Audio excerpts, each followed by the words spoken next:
Luke. And I want to deal with the second story that Luke deals with. We dealt last with Zacharias.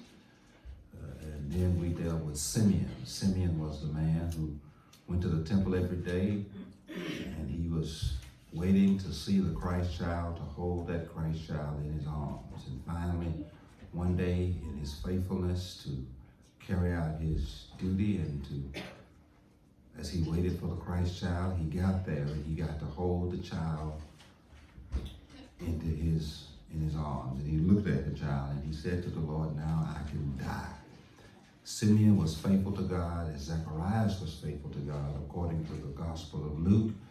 Zacharias was faithful in carrying out his duty. And one day he showed up at church and the Lord sent an angel to speak to him to say, "What you've been waiting on is now here." And both Zacharias and Simeon got to see what they were waiting to see, and that was the consolation of Israel, to see Jesus Christ himself. But now I want to look at verses 30, 36, and 38 of Luke chapter 2. This is a continuation of the story that is presented by Luke. Luke covers some specific stories that are only in the Gospel of Luke. He covers the story of Simeon, this old man who was waiting to see Jesus and got to see him and got to hold him in his hands. And then he said to God, "Lord, I can now die." And he wrote a beautiful poem that we have in the record of Luke that Simeon wrote. But this woman was different, because this woman is described by Luke was one who was faithful to God. I mean, this woman was faithful to God. So I want to look at the life of Anna.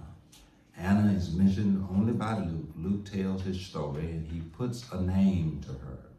But what Luke also does in Luke chapter 2, verses 36, 37, and 38 is he gives her a name, but he also tells us who she was and where she came from.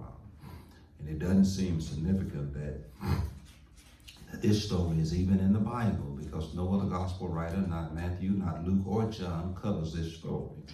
But Luke, in his investigation of the life and the events of Jesus, thought this was an interesting story, because, my brothers and sisters, Luke was not an eyewitness. He did not actually see the events of Jesus, but he only investigated it to prove the story that he recorded about Jesus. And apparently Luke was told of this story, and he found it so significant and interesting that he put it in the biblical archives of history. He recorded the events of this story for posterity's sake. We are reading it after Luke has recorded it, after it has been put into the Bible. And so I want to get some lessons from this woman. She was faithful to God. She was faithful to God. And my brothers and sisters, her faithfulness is recorded in this particular narrative. The narrative is interesting because it's only really 2 verses or 3 verses at the most. And it's not a lot written about her, and this is the only time she's mentioned in the Bible. But what Luke does, he doesn't do as other gospel writers. He focuses on the people that were on the outliers, or they were literally a part of the story, but they weren't a part of the main story. Matthew records the events of Mary, Joseph, and those were the significant players. He puts the shepherds in the story, but doesn't put them by name. But Luke wants us to know about Zacharias. He wants us to know about Simeon, and he wants us to know about Anna, this woman who had some problems and some difficulties, some hardships. She was a woman that had some situations that are not common to most people. Most people couldn't have been faithful in the circumstances of Anna, because when you read what is recorded about her, you're going to see that this woman was faithful in spite of what she had gone through and what she was going through.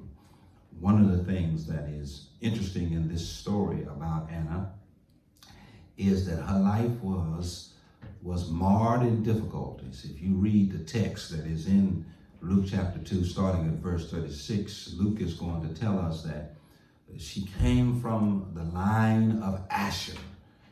She was a part of the tribe of Asher. This woman was Jewish. This woman came from a place where the people that she was associated with, the tribe she was a part of, was a tribe that had a very sketchy past. Her past was sketchy because of the tribe she was born in. And I don't have time to explain to you in detail, but this woman was a part, according to the 26th to the 36th verse and through verses 38, she was a part of the tribe of Asher. It's interesting because of this fact. The tribe of Asher was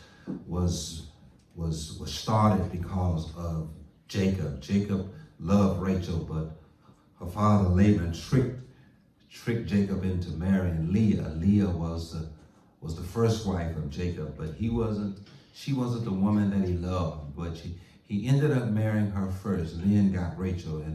And this son that Leah conceived was conceived from Leah and not Rachel. And this son that she conceived had a sketchy past because of his lineage. And so what Luke does, he really wants to present to Anna as this woman who was born in a tribe that was a tribe conceived in deception.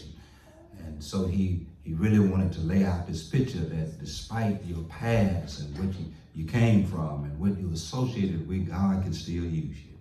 You're not disqualified from being used by God because you got a sketchy past, because people know things about you, because people know the family you came from and the history of that family, the difficulties, the reputation of that family. And that's why Luke wants to mention that she came from the tribe of Asher, one of the sons of Jacob, that he conceived with Leah.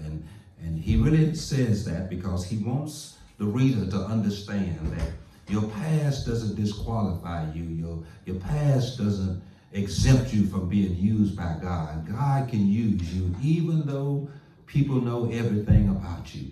People know the worst about you. People know your family history. They know the family which you grew up with. And the family you grew up with might not have the best reputation in the community, but God can still use you.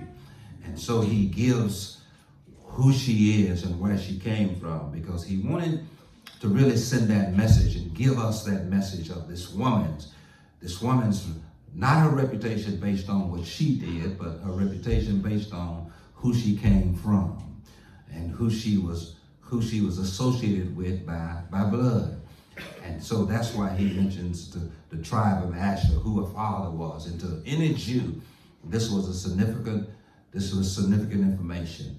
And I need to tell somebody, you need to quit dismissing what God can do with you because of your past. Amen. Dismissing what God can do with you because of the family you were born in, because of what your family is known for. My brothers and sisters, you can be a breakout star.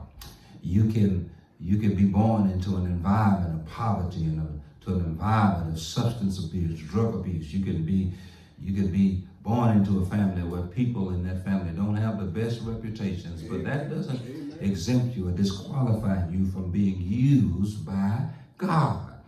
Anna was used by God. She is recorded in this particular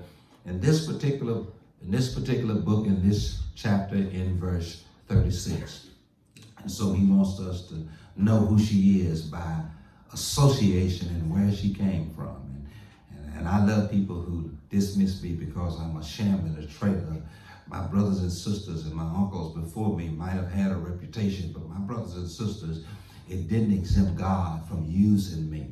And you got to be careful that you don't dismiss yourself because of where you came from, who you're kin to, and the family you grew up with, because God can have a plan and a purpose for you.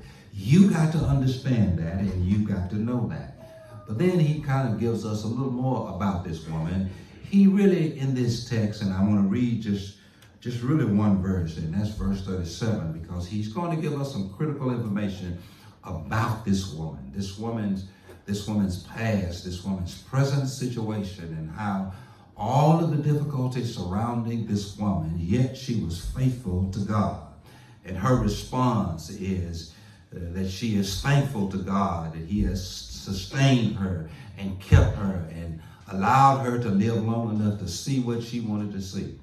Just like Simeon, she got to see Jesus, the Christ child, the consolation of Israel. She got to get close to Jesus. She got to see him. She got to see what she wanted to see in her lifetime, probably familiar with the history, the prophecies of Isaiah in the Old Testament. And this woman is recorded that she got to see what she wanted to see. And her response to seeing what she had to see ought to be our response. So let me read just verse 36, because it's going to demonstrate to us just how faithful this woman was in spite of her circumstances, despite of her difficulties, despite of the distractions that she had to deal with. She was still faithful to God.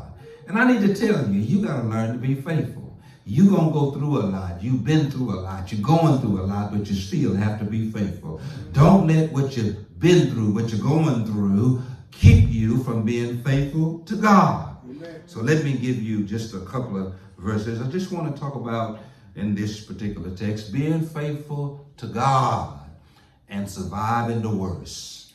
Being faithful to God and surviving the worst, because that's what happened to this woman. And when you read this story, you're going to see she survived the worst of what a woman in Jewish culture, a woman in her day and time, what is the worst that a woman could ever experience, but she survived and she was faithful.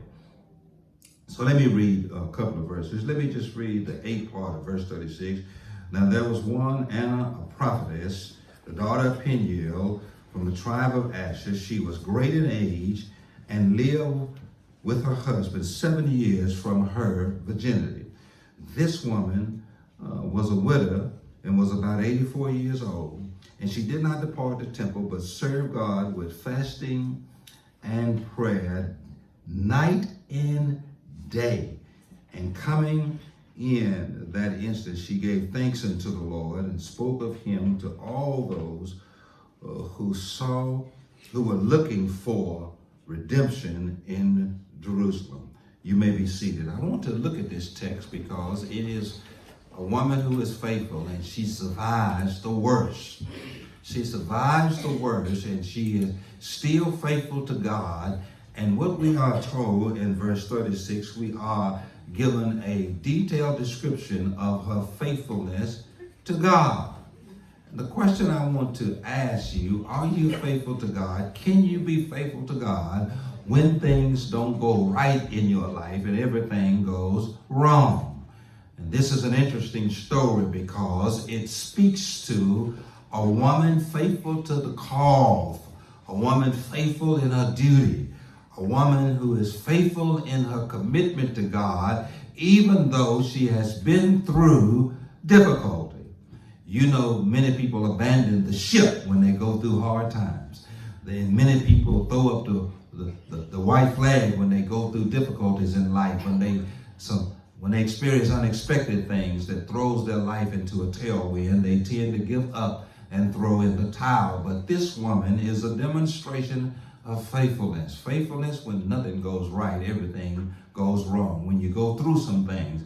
And let me build and paint a picture for you of this woman that is described as Anna, a prophetess. Now, I don't want you to take that and run with it, because this does not mean that she had any authority given to her by God, nor by those who were custodians of the temple. The word prophet in this particular King James Version means that she was a faithful servant to God, and she had committed her life to serve God at the temple or in the synagogue or in the house of God. She was determined that she was going to give God her all. She was a faithful woman according to the text. And what verse 36 says, and this is interesting, you've got to get this point, and so you understand what the woman had gone through and what she was going through. It says she was great in age. It means that she was old. And she lived with her husband 7 years after her virginity. Many scholars and historians believe that this woman was 14 years old, just as Mary was when she got married. But 7 years after she got married, her husband died. And so she was only married for 7 years. Her husband died, and at the time of this particular text, according to Luke, she was 84 years old. And so if you do the math, and I'm not good at math, but the math in this text, the woman has been a widow for 60 years. She was 14 when she got married. Her husband died 7 years after she married him, and she never remarried. So she's been a widow for 60 years. She has lived on her own. And the 60 years in which she lost her priest protector and her provider, because a Jewish woman didn't have a lot of rights if her husband died or if she was without a husband. Usually what happened when a man died and left his wife a widow, what would usually happen is what happened in the case of Mary and Jesus. You remember when Mary was married to Joseph and Jesus was born, and Joseph was not his earthly father, but God was his heavenly father. But eventually Joseph died, and what Jesus did, he did not start his earthly ministry until he turned age 30. What was Jesus doing? We know according to Luke chapter 2 that Jesus had a boyhood, and in it as a boy he went into the temple and because he was left behind. And we know that Jesus grew in both stature in favor with God and with men. But what Jesus was doing before he started his public ministry, he was taking care of his mother and his siblings, because it fell upon the eldest son. If the father died, it was his responsibility to take care of the needs of the family. And from age 12, we don't know exactly when Joseph died. Many theologians believe around the age of 16 to 18, Joseph died, and Jesus assumed the financial responsibility. And that's the reason why he took over his father's carpenter shop. It literally meant that the woman who was widowed by the death of her husband could be sustained. And we do know that's what Jesus was doing. But this woman was a widow. She never had a chance to have children, never had a chance to bear a son. And so around the age of 7 years after marriage, she found herself alone. Nobody to be her priest protector and her provider. Nobody to take care of her. Nobody to sustain her. Nobody to provide for her. And nobody to protect her. And so the text says this woman determined that even in spite of her situation, she was going to serve God. We do know that she was a widow for 60 years, because now she's 84. And where do we find her at 84? It's right here in the text. In verse 37, we know where she was, we know what she was doing, and we know exactly what was happening in her life. Because she was now a widow, now she had been a widow for 60 years, never remarried. Whatever time in her life, she made a commitment that she was going to serve God. Look what the text says in verse 37. It says, and this woman, a widow for 84, is now 84 years old. She did not depart from the temple. And that's very interesting. It doesn't mean she lived at the temple, but what it means is every day she showed up to serve God at the temple. We don't know exactly what this woman's responsibilities were and what she did when she got there. We know that in her spare time, her primary goal for going to the temple, according to verse 37, was to fast and pray. We do know that historically she had some other responsibilities. Maybe she was the janitor. Maybe she was the cook. Maybe she served the priest in some capacity to make his job easier, but she served in the temple. For those 60 years of her being a widow, she served God, and now she's 84 years old. And the text says she did not depart from the temple. She did not give up. She did not walk away. She did not throw in the towel, but she did not depart from the temple. Even though she had a rough life, a difficult life, she had an unexpected tragedy to happen to her, something that was not common to happen to most women, because most women expected to grow old with their husband, but this woman found herself a widow 7 years after her virginity. She found herself alone. And she did not give up. She did not give in. She did not throw in the towel, but she remained in the temple. She remained getting up every morning, going to the temple, even though her situation didn't change. She was faithful, even though her circumstances didn't change. She was faithful. And the text says when she got there, she served God. And one of the things I love about this woman, she found something to do. She found something to do. It wasn't to be the president of the usher, president of the kitchen committee. She wasn't president of the pastor's aide, but she said, my ministry is going to be fasting and praying. And my brothers and sisters, what kind of church would we have if somebody in the church would pick up the ministry of fasting and praying? And listen, if you can't do nothing else, you ought to be able to fast and pray. And that literally means you ought to be able to spend time with God on the behalf of people who you know have a need that's a part of the body of Christ, to pray for the church, to pray for the pastor, to pray for the membership. There's a lot of things we need to pray about, and we need somebody in the church to pick up the ministry of serving God through fasting and praying.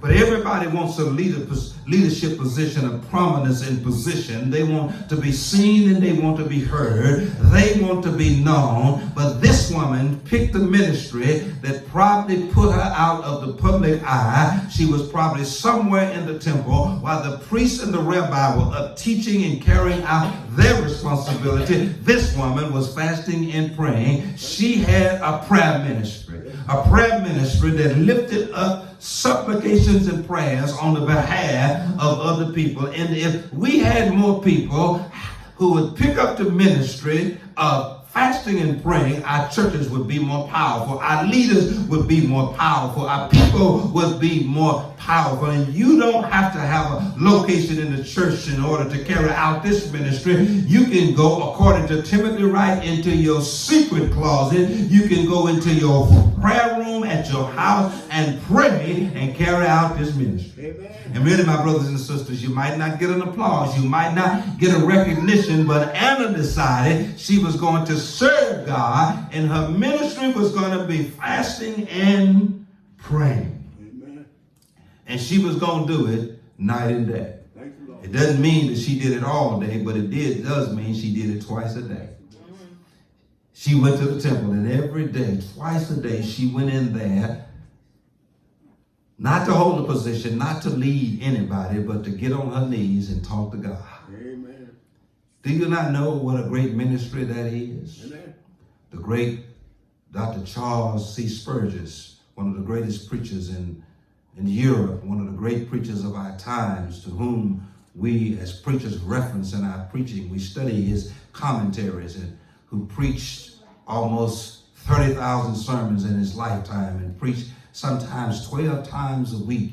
And he had the first megachurch, and there would be thousands of people who would come to hear C.H. Spurgeon preach every Sunday morning. And one of the preachers who knew him of that day and time asked him, Dr. Spurgeon, what is the secret to your power? Is it your study? Is it your diligence? Is it your prayer life? Is it that you're a very disciplined man? And what he did, sister,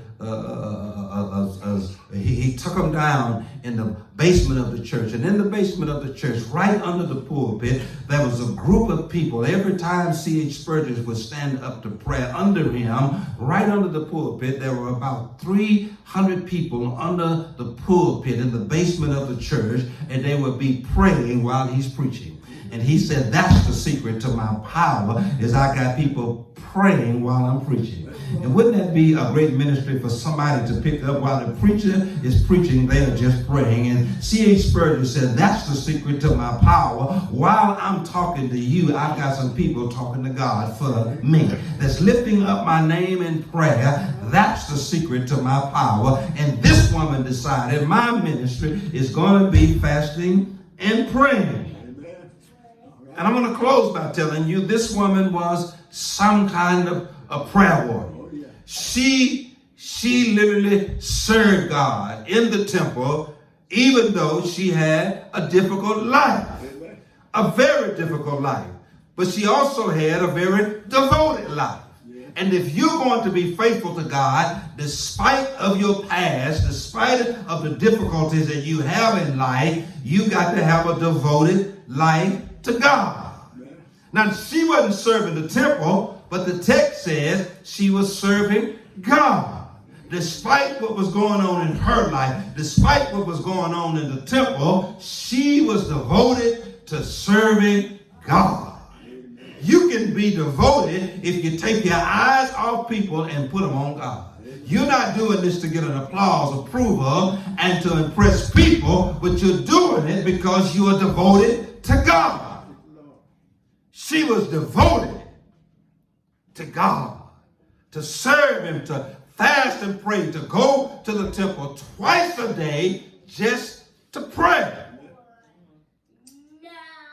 The text says, in coming in that instance, she gave thanks to the Lord. Not only was she one who prayed, but she also gave thanks. And that's a pretty good thing to do when life gives you a bad deal. When life is thrown into a tailwind, when things don't work out the way you think they ought to work out, when life becomes difficult, why don't you give God some thanks? Now listen, I really want to stop parenthetically and pause and tell some of you the reason why God can't give you what you really want and what He wants to really give you is because you ain't thankful enough. And sometimes you got to appreciate where you are and what you have. You can't want to be thankful when you get more or you get what you want. You got to be thankful with what you have. Sometimes you need to stop and just take inventory. You might not have the house you wanted, at least you got a roof over your head. You might not have the car you want to drive, but at least you ride. You might not have a bank account the size you want it to be, and at least you can pay your bills. You got to learn how to be thankful with where you are and with what you have. Because there's so many people way worse off than you are, and we tend to complain when we ought to be giving thanks. We tend to complain to God and to talk to God about what we don't have and what we do want and can't appreciate what we already have. My brothers and sisters, if God don't do anything else for me, He's already done enough. Do I have any witnesses in here? He woke me up this morning. He started me on my way, and when I looked up, I was looking at a roof. When I went into the bathroom, I was able to see myself, and I was able to see myself walking and standing in my right mind. And when I went into the kitchen, I had food on my tables. Look on the carport, I had a car to drive. I tell you, He's been good to me, and every now and then you ought to tell Him thank you for what you got, for not for what you want. Amen. This woman gave thanks. Yes, Lord.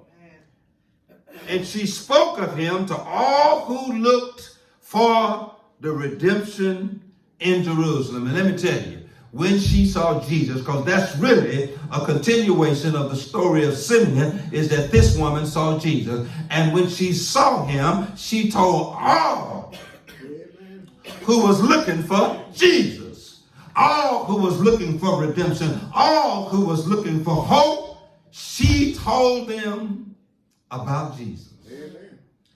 Everybody who was looking for redemption, she's much like the woman at the well. When she had an encounter with Jesus, she went and told everybody about Jesus. Because you got to understand, the Jews were looking for the Messiah. They were waiting for the Messiah. They was waiting to hear from heaven. The book of Malachi closed, and for 400 years, God didn't say anything. And now God has spoken through Jesus Christ.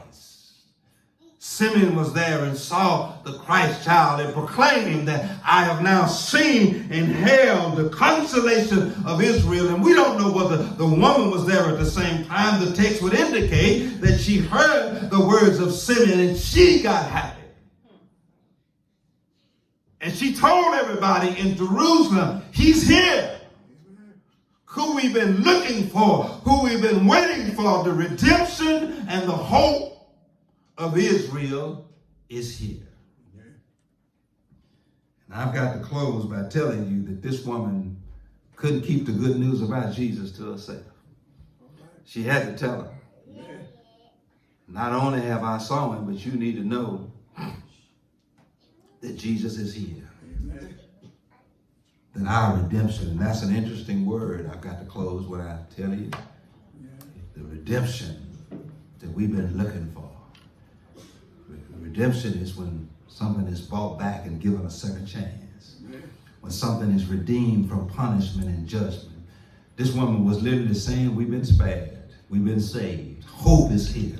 We've been rescued from our situation. The first Adam got us in trouble, but I've just seen the second Adam, and the second Adam is going to do what the first Adam couldn't do. He's going to get us back into right relationship with God. Let me tell you, Jesus Christ can set things right in your life with you and God, but he can also set things right in your life so that you can live in this world with peace and hope. You can't live in this world without Jesus Christ. You can't live in this world without peace and hope. And you can only find peace and hope in Jesus. Try it any other way. Try addictive substances. Try rowdyist living. Try debased and ungodly, immoral living. It's not going to fill the empty void that only Jesus can fill. The psalmist declares in Psalm 42 that as the deer panteth after the water, so my soul panteth after the Lord. There's an empty space in you that only Jesus can fill. Thank you, Lord. And let me tell you, until you find Jesus, you'll never have hope and peace. Well, you said, Pastor, I don't need neither hope nor peace. If you don't need hope, what you searching for? Amen. If you don't need peace, what you trying everything for? Amen. There's an old song I'm going to close with, which is my favorite song. And it's about Jesus. Yes, Lord. It's about how valuable and important Jesus is to me. You know what I'm going to do? I'm going to keep my soul anchored in Jesus. You got to keep your soul anchored in Jesus. My hope is built on nothing less than Jesus Christ and his righteousness. All of the ground is sinking sand. But on Christ, the solid rock, I stand. All of the ground is sinking sand. But on Christ, the solid rock, I stand. You want to know how I'm standing in difficult? Because I'm standing on a solid rock, not sand. You know how I survive? Because I'm standing on a solid rock and not sand. You know why I'm still here, and you know what I've been through. You know what life has dealt me, not a fair hand, an unfair hand. I've had some ups, some downs, some in, some out, some high, some lows, but I'm still standing because I'm standing on a solid rock. Not sinking sand. On Christ, the solid rock, I stand. All of the ground is sinking sand. But on Christ, the solid rock, I stand. And let me tell you what the rock will do. It'll hold you when you can't hold yourself. It'll keep you above the ground when it seems like you're buried under the ground. It'll get you through a storm. Every storm in life. Let me give you this illustration. You already knew this, but I'm going to go ahead and tell you what you already knew. A lighthouse is built in the middle of a sea or on the coast of a sea. And what the lighthouse does, it guides ships in the middle of a storm. Yes, Lord. It's coming out from sea. What that lighthouse does is it provides direction. What the captain of that ship does in the middle of that storm, he tries to find that light that's shining in the middle of that storm. Amen. And when he can find that light, all he has to do is to navigate his ship to go toward that light. And that light is going to get him to safety. Amen. But I told you that the lighthouse is built either in the middle of the coast are on the coast. Yes, Lord. I didn't tell you that story to talk about the light. I told you that story to talk about the foundation of that lighthouse. Amen. Why did they build that lighthouse? Where they built it? Because they built it on rock.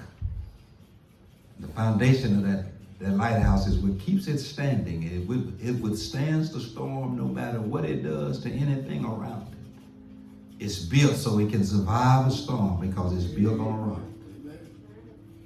And no matter how hard the wind blows, how hard the waves hit that lighthouse can survive and withstand. Amen. And I want to tell you that if you build your hopes on Jesus, anchor your soul in Jesus, Amen. you can survive some storms. Thank you, Lord. When it takes down everything around you, you can survive because you're built on that rock that's Jesus. Another one of my favorite songs is this. I was sinking deep in sin, far from the peaceful shore, very deeply stained within, sinking to rise no more. Amen. But the master of the sea heard my despairing cry, Yes, Lord. and from the waters he lifted me. Now safe am I. Amen. Love lifted me Thank you, Lord. when nothing else could help. Yes, Love lifted me, every head bowed and every eye closed. Anna was faithful in spite her life was turned upside down. Seems like nothing in her life was working out, nothing in her life